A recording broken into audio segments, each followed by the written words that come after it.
Billionaire CEO never smiled for 30 years. Till he saw his maid's toddler put a flower crown on him. He finally laughed. Hey, stop scrolling for a second. I need you to hear this. There was a man, a billionaire, one of the most powerful men in the country. He had a mansion with 40 rooms, a private jet, a name that made grown men nervous in boardrooms. But in 30 years, not one person had ever seen him smile. Not once. His employees feared him. His business rivals respected him. But nobody could reach the man underneath all that stone and silence. And then one afternoon, a tiny 3-year-old girl in a light purple dress walked up to him and placed a handmade flower crown on his head. What happened next changed everything. Not just for him. For everyone who saw it. Stay with me. Because this story isn't just about a billionaire and a little girl. It's about what grief does to a person. And what love can undo. Welcome back, everyone. If you're new here, hello, I'm so glad you found this channel. We tell stories here that stay with you long after they're over. Before we begin, I want to ask, where are you watching from right now? Drop your city or country in the comments below. I love seeing how far these stories travel. And if stories like this one move you, hit that subscribe button. We share new ones every week, and you don't want to miss what's coming. Let's talk about Adrian. And about little Mia. And about the single quiet moment that cracked open a heart that had been locked for 30 years. Picture a mansion sitting at the edge of a city, surrounded by iron gates and perfectly trimmed hedges. Everything about it is precise, cold, controlled. Just like the man who lives inside. His name is Adrian Voss, 38 years old, CEO of Voss Industries, a global empire spanning real estate, tech and finance. His net worth sits somewhere north of $4 billion. His name appears on the covers of magazines. His voice, calm and clipped, can silence a room full of executives without raising a single decibel. And yet, for all his power, for all his wealth, Adrian Voss has not smiled in 30 years. Not 30 days. Not 30 weeks. 30 years. The people who work for him know this. His assistant of 7 years, a sharp woman named Clara, has a running mental catalogue of every expression she has ever seen cross his face. Stern, focused, irritated, blank, never warm, never soft. Never light. She once whispered to a colleague, I don't think his face remembers how. Adrian is not cruel. He pays well. He is efficient. He is, by every professional measure, fair. But he moves through life the way a stone moves through water, creating no ripple, absorbing no warmth, leaving nothing behind. His mornings begin at 5 a.m. Black coffee. No sugar. No cream. 50 minutes of exercise, alone in a private gym where no one is allowed. Cold shower. Then meetings, calls, decisions, one after another all day, until the house is quiet and he sits at his desk in the dark, working until midnight. No one knows what he thinks about in those quiet hours. No one dares ask. The mansion itself is immaculate. Marble floors, soaring ceilings, art on every wall that costs more than most people earn in a decade. Beautiful, yes, but cold. As though it were designed to be admired and never truly lived in. There is a garden at the back. Adrian never uses it. Into this world came Elena, a quiet, hard-working woman who joined the household staff 8 months ago as head housekeeper. She was careful, efficient, and above all, invisible. That was the unspoken rule in Adrian's house. Do your work. Don't be seen. Don't speak unless spoken to. Elena followed every rule. But she had a complication. She had a daughter, 3 years old, all wide brown eyes and wild dark curls, with a laugh like a small bell and the kind of energy that turns silent mansions into hurricanes. Her name was Mia. And Mia had no idea what the rules were. Or that rules existed at all. Elena did everything she could to keep Mia out of sight on the rare days she had no choice but to bring her to work. She set up a corner in the staff quarters with coloring books and stuffed animals. She whispered instructions. "Be quiet, baby. We have to be quiet here." Mia would nod very seriously, as only toddlers can, and then immediately go back to being exactly herself. The first morning Mia was in the house, she toddled into the main hallway, the grand one with the 12-foot ceilings and the chandelier, and stood there with her mouth open, staring up at it like she had walked into a fairy tale. Then she turned around, found her mother, pointed upward, and said at full volume, "Mama!" Pretty light. 3 rooms away, Adrian looked up from his newspaper. Have you ever been in a place so quiet that a child's voice feels like it comes from another world entirely? That was that morning. That single, clear little voice, echoing through 30 years of silence. Over the following weeks, Elena worked carefully to balance 2 impossible things: keeping her job and containing Mia. It was like trying to hold sunlight in her hands. Mia was not a bad child. She was simply a child, in the purest, most uncomplicated sense. She was curious about everything. She asked questions constantly. She picked up flowers from the garden that she wasn't supposed to enter. She named the fish in the decorative pond. She called the stone lion at the front gate Mr. Frowny, and left a biscuit beside it one afternoon because, she explained to her mother, he looked hungry. Elena apologized to Clara repeatedly. Clara, despite herself, found it harder and harder to keep a straight face. "She's 3, Clara said one afternoon with a small smile she was trying to suppress. "She's not doing any harm." But the fear never left Elena's chest. Because Adrian's rules were unspoken and absolute. And this house was not built for joy. Then came the morning everything shifted. It was a Tuesday. Adrian had cancelled his morning calls due to an unexpected complication in an overseas deal. He came downstairs earlier than usual, still in his dark suit, because Adrian Voss was the kind of man who dressed for the day even when the day fell apart, and walked through the hallway toward his study. He stopped. In the center of the hallway, sitting cross-legged on his marble floor with absolute confidence, was Mia. She was wearing a light purple dress, white socks with small flowers on them, and she was surrounded by a collection of wildflowers she had gathered from the garden. White daisies, small yellow blooms, a sprig of something lavender, and she was weaving them together with a patience and focus that seemed almost impossible for someone her size. She didn't see him at first. She was humming. A made-up song with no particular melody, the kind only toddlers compose. Totally unself-conscious, totally joyful, completely her own. Adrian stood there. He did not move. He did not speak. He simply watched. Later, he would not be able to explain why he didn't walk past her, or why he didn't call for Elena, or why, for just a moment, his chest did something he hadn't felt in a very long time, like something inside it had shifted, the way ice shifts just before a thaw. Then Mia looked up. Big brown eyes. No fear. Just pure, open, uncomplicated curiosity. "Hello," she said. Adrian blinked.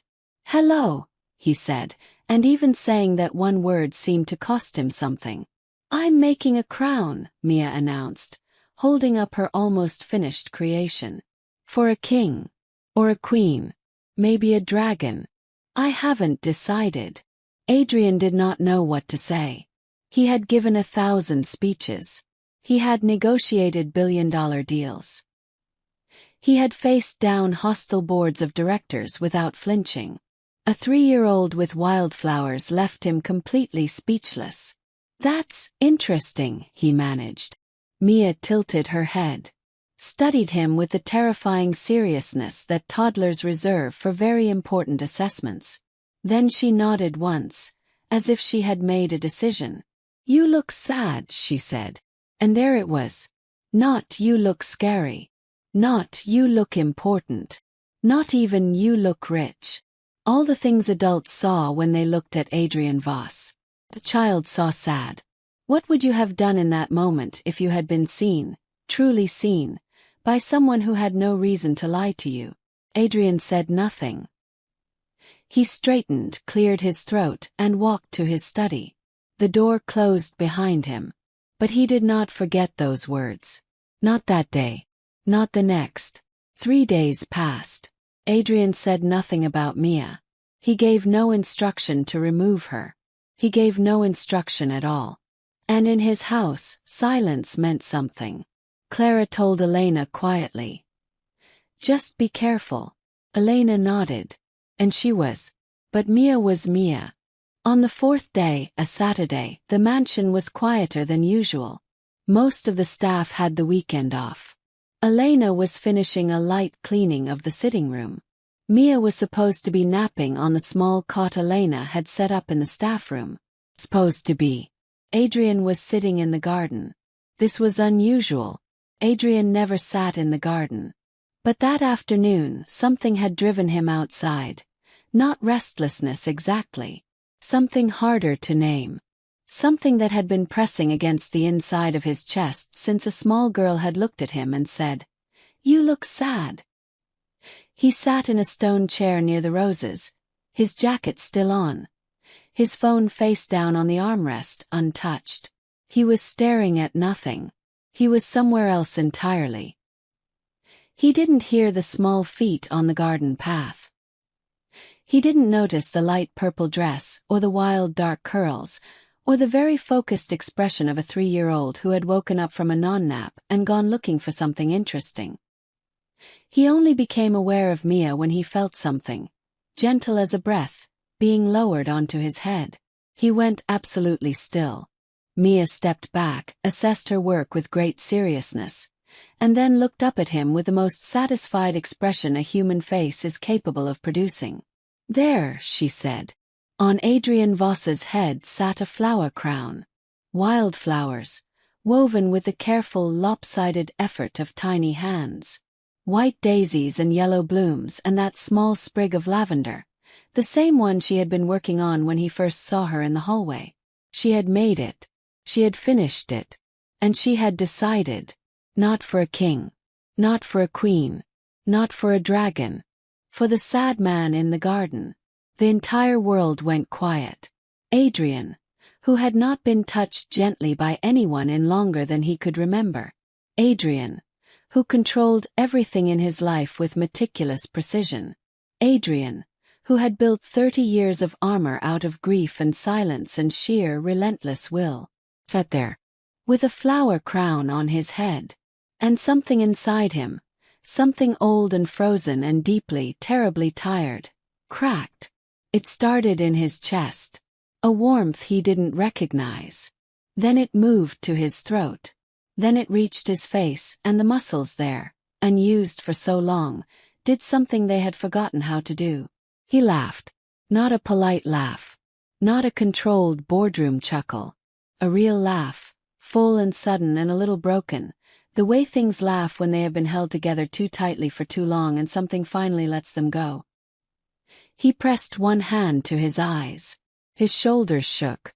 And he laughed, sitting in his garden in his expensive suit with wildflowers on his head, laughing the way a man laughs when he is not entirely sure if he is also about to cry.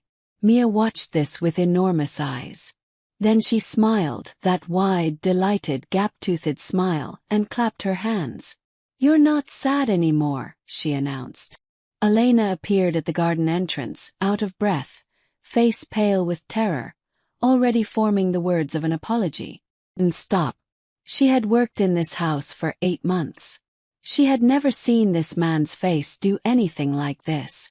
She stood there, frozen, hand over her mouth. Clara appeared behind her a moment later. And then they were both still. Both watching. Both afraid to breathe. Because Adrian Voss, the cold-hearted billionaire, the man of stone, the CEO who hadn't smiled in 30 years, was laughing in his garden with a flower crown on his head. And the 3-year-old who had put it there was clapping with pure, uncomplicated joy. "Are you still with me? 'Cause I need you to stay." Because what none of them knew, not Elena, not Clara, not even Adrian, was that this moment was only the beginning. And the secret it was about to uncover would change every single one of their lives. That evening something changed in the mansion. It was subtle at first. The air felt different. Not warm exactly, but less cold. Like a window had been opened somewhere in a house that had been sealed shut for a very long time. Adrian did not say anything to Elena about Mia. He finished the day as he always did. Meetings, calls, reports. But Clara noticed that he didn't take dinner in his study the way he usually did. He sat in the dining room. Alone, yes, but with the curtains open. Looking out at the garden. At the flower crown, which was still sitting on the stone chair where he had left it. He had not moved it. That night, Clara knocked softly on his study door and entered when he called. She had a simple question about the next week's schedule. She asked it. He answered. And then, just as she was turning to leave, he said something that stopped her. "Clara, what happened to the roses in the east garden?" He turned back, confused. "The roses?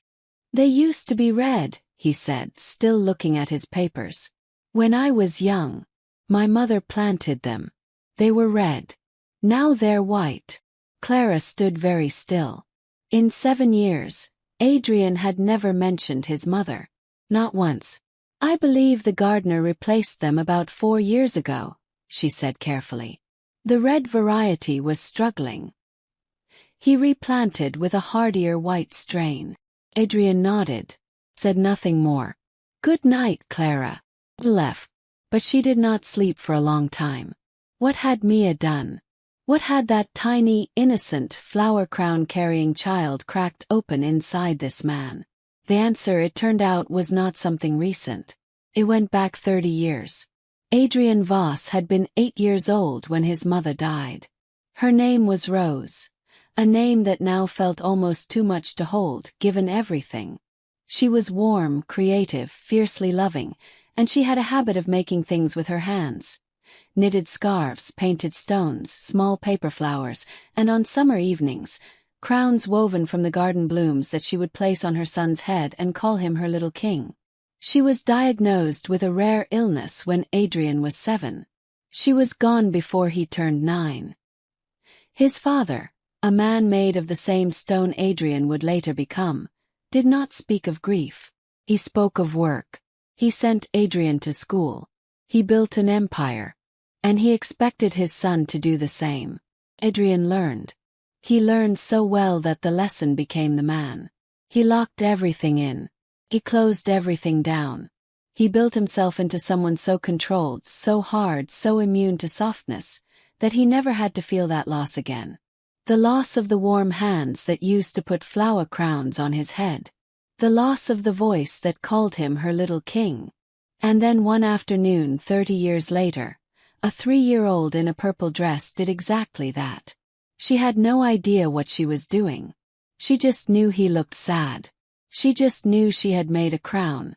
She just knew, the way children know things in the simple, uncomplicated language of love, that he needed it. And something that had been sealed for 30 years came quietly, completely undone. The next morning, Adrian did something he had not done in years. He went into the east garden before his meetings. He stood for a long time in front of the white roses, and then he went inside and called a florist. By the afternoon, 12 new red rose bushes had arrived at the mansion. What do you do with a grief you never let yourself feel? What does it look like when it finally finds its way out? I want you to sit with that for a second. Because the story isn't over. And what's coming next? No one in that house could have predicted. The weeks that followed were quiet but full of small earthquakes. Adrian began allowing Mia to be present in the house without pretending she wasn't there. He never said this explicitly. He simply stopped leaving a room the moment she entered it. That was enough, in a house with unspoken rules, for everyone to understand. Mia, of course, treated this as an open invitation to narrate her entire inner world to him. She told him about Mr. Frowny, the stone lion, and how she had upgraded his biscuit ration to 2 biscuits because he looked less frowny, which means he's getting happier and needs a reward. She informed Adrian that the fish in the pond were named Gerald, Blueberry, And the one who thinks he's the boss. A name she considered self-explanatory. She showed him a drawing she had made of the mansion, which was largely a purple rectangle with a very large yellow sun, and presented it to him with the solemn dignity of a gallery curator. Adrian received it. He set it on his desk. Clara walked past his open study door later and saw it there, propped against a stack of quarterly reports, and had to very quickly look somewhere else before anyone noticed her expression. One afternoon, Adrian sat on a bench in the garden, deliberately, not accidentally, while Mia played nearby. She came over eventually, as she always did, and sat beside him with the complete physical ease of small children who have not yet learned to take up less space around powerful people. "Are you my friend?" she asked. Adrian looked at her. "I don't know," he said honestly. "I'm not very good at that." Mia thought about this for a moment. Then, "That's okay. I'm good at it. I'll do the friend part. You just have to sit here." Something in his face moved. Not quite a smile. Something quieter, but real. "That seems manageable," he said. Elena watched all of this from a careful distance, torn between gratitude and fear. Gratitude because her daughter's happiness was a living, breathing thing, and Mia had decided that this tall, serious man was her friend, and the world had accordingly become more wonderful. Fear because Elena knew that jobs could end. Circumstances changed. And Mia had no armor against loss the way Adrian had spent 30 years building his. One evening, Elena stayed late to finish some work. She was in the kitchen when she heard voices from the hallway.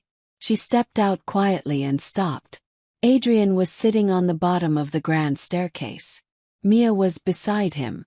And he was telling her something, quietly in a low voice, something Elena couldn't fully hear. What she could see was Mia's face. The child was listening with the absolute, undivided, luminous attention that 3-year-olds sometimes give to things that really matter to them. Her brown eyes wide.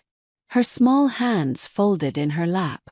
Still, for once, completely still. Then Mia reached over and patted Adrian's hand with her small palm. Once, twice. The way children pat adults when they want to say, "It's okay. I've got you." Elena turned and went back to the kitchen. She didn't trust herself to be seen right now. But the tear that fell onto the kitchen counter told its own story. What Elena didn't know yet, what no one knew except Adrian, was what he had said to Mia on those stairs. What secret he had spoken aloud for the first time in 30 years, to an audience of one small girl who would probably not remember it and would definitely not judge him for it. What he had said was this: "I used to have someone who made crowns like yours. She was very good at it. And I missed her for a long time. But today I don't miss her as much. Because of you." Mia had patted his hand.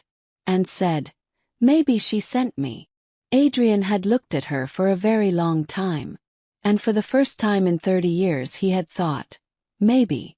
"Are you feeling this? Because I promise you the final twist is coming. And it will change the way you see this entire story." 3 months after Mia placed the flower crown on his head, Adrian Voss did something that stunned everyone who knew him. He called Elena into his study. She came in with her hands clasped in front of her, bracing herself. In her experience, being called privately into the study of a man like Adrian meant one of two things: a commendation or a termination. She had been preparing herself for the latter. Things had become too close, too warm, too complicated. People like Adrian Voss did not keep complications around. She stood across from his desk. He studied her for a moment, that long, measured look he gave everything he was about to make a decision about. Then he said, "I've been doing some research." Elena waited. "You have a daughter," he said. "Which I'm aware of. What I wasn't aware of until recently is that Mia's medical records indicate she has a congenital heart condition that will require surgery within the next 18 months. The blood left Elena's face. She hadn't told anyone at work. She hadn't told anyone at all, really. The weight of it was something she carried alone, late at night, when Mia was asleep and Elena would sit in the quiet and do the impossible math of what she couldn't afford and what she couldn't lose. How? She started. I asked Clara to look into why you took 2 days of personal leave last month, he said simply.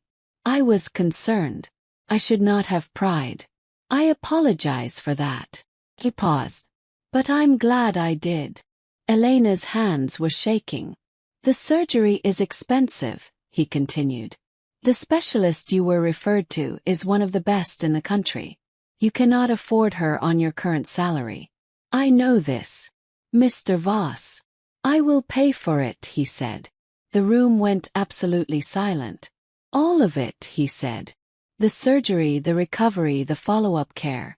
Whatever Mia needs. For as long as she needs it. Elena stared at him. Her throat had closed entirely. Why? She finally managed. Why would you do that? Adrian looked down at his desk. On the corner of it, still propped against the quarterly reports, was the purple rectangle drawing with the giant yellow sun. Because 8 months ago, he said quietly, your daughter walked into my garden and put a flower crown on my head. And she gave me back something I had lost so long ago that I had forgotten it was missing. He paused. I am not good at friendship. I am not good at warmth. But I know how to fix problems. And this is a problem I can fix. He looked up. His expression was that same controlled, precise, unreadable mask. Except for his eyes. In his eyes, for the first time, something was visible. Something that had been hidden behind 30 years of stone and silence. It looked exactly like grief. And right beside it, new and fragile and very much alive, it looked exactly like hope. Also, he added, with the smallest, most careful, almost smile Elena had ever seen on a human face, Mia has informed me that she will require a friend at the hospital who is good at sitting still. Apparently I qualify. Elena pressed both hands to her mouth. She nodded because she could not speak. Good, Adrian said. He looked back at his papers. That will be all, Elena. She was almost at the door when he said her name once more. He turned. She said something to me once, he said, still looking at his desk. Your daughter.